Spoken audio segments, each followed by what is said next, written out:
All right, Tom Black here with TPC Sawgrass, the Director of Agronomy. I had the opportunity to meet up with Frank Nobilo today. Frank, could you tell us what you were out here doing?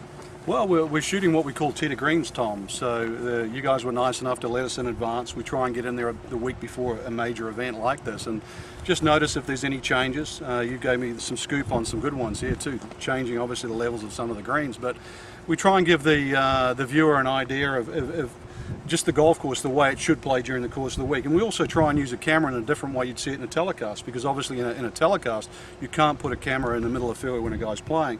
So we have that luxury on a different week to perhaps put a camera to show a shot, a bit like we try to recreate Phil's shot back in 2007 on 10. You know, we had that shot from 177 yards.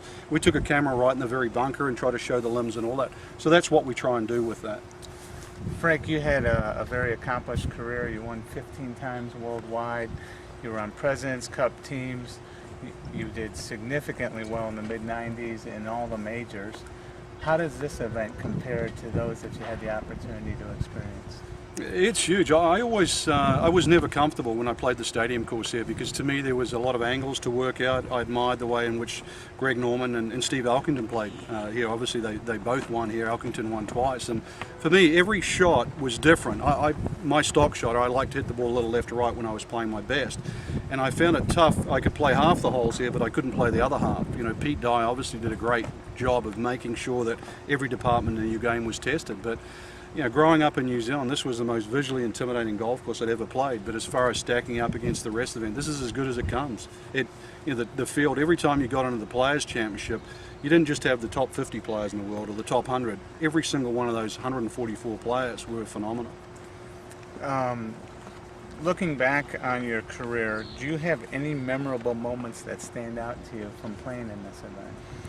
Oddly enough, 17. It's weird. Every time I would do some of the fill-in work with NBC on the Thursday, Fridays, and Gary Koch, who normally does 17, it was the one stat that we've both come up. We both managed to play historically 17 rather well. So, yeah, 17 I had fun. I made more twos. I don't know why than the norm, but yeah, there was a few good moments. But I just loved the atmosphere. To me, I'd never played in stadium golf before. So when you got the crowd and when you managed to hit a good shot like on 17.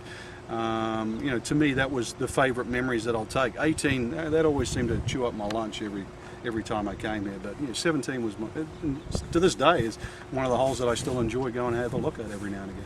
I'm impressed with how well you know the golf course. You really know the nuances to the facility and to the holes. Do you have a favorite hole out here, or is 17 your favorite? 17 was fun for me. Favorite, I actually like a lot of the holes that people don't talk about.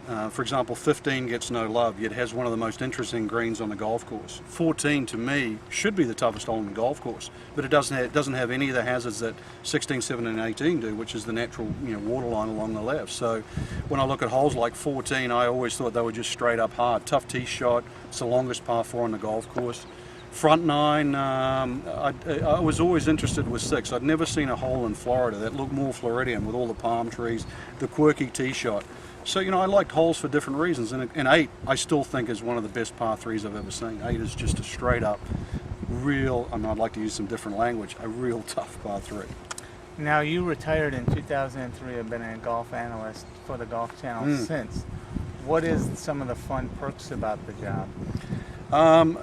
The best thing about the job, and I realize it now, I was very bitter and twisted when I stopped playing. Like everybody, I was diagnosed with rheumatoid arthritis and had many an injury. So when I stopped, I'll be honest, I was envious of everybody else that was still playing. It's a great game, you know, you had sunshine every day, and the golf courses you played were always perfect. So when I stood away from it, you know, I wished I was out there all the time. So my first few years in TV, I found it very, very difficult to sort of talk about what I wanted to do or what I would prefer to do. But then after a while I realised that the next best job, if you couldn't play it, was talking about it and still being amongst some of the people that I knew for many years, but also still more importantly involved with the game. You know, I still love the game. I just can't play it to the level I used to. So I realised after nearly 8 or 9 years that I have the next best seat in the house. For you, we appreciate you taking time to speak about our blog. Most of our men and women that follow us are golf course superintendents from around the world. What has been the biggest change that maybe you've seen from playing or for analysts? What do you see changing in the game from a superintendent? You guys have killed it. You really have. No, you've made the game more predictable. Everybody talks about how good players play today, and I talk about it, Ron. I mean, I get in trouble with the average Joe because, you know, we're used to now seeing greens that always run around 12, and I know how difficult that is for you when you're fighting, you know, some of the funguses, the nematodes that can come in, how hard it is to get that balance. And I know you can't do it every week, but that's what I see every week. So I try and convey to the person at home, I know you can't get your greens at home every week like this, but these guys get perfect every week. And you've made golf nearly predictable. I know that there's, you know, a thing called a penetrometer where you can basically judge the firmness of every fairway, so the ball will hit, run a good 20 or 30 yards out of that. So you've made, I'll go back a little bit. Ben Hogan used to say the only thing you can control in golf was the moment you hit the ball to when it landed. You guys, through all your work and volition, have actually been made this generation of players be able to control what it does when it lands from the ground onto the green or whatever the case may be. It's amazing. It's a real science. I have Seashore Paspalum at home, but I'm trying to get it to look like this. Well, on behalf of all the superintendents from around the country, we're very thankful. You travel golf courses throughout the country every week. You always have kind words, and you understand how difficult the job is, so we really appreciate it. Tom, keep up the great work. Your members are going to be proud. Players are going to enjoy it. Thank you very much.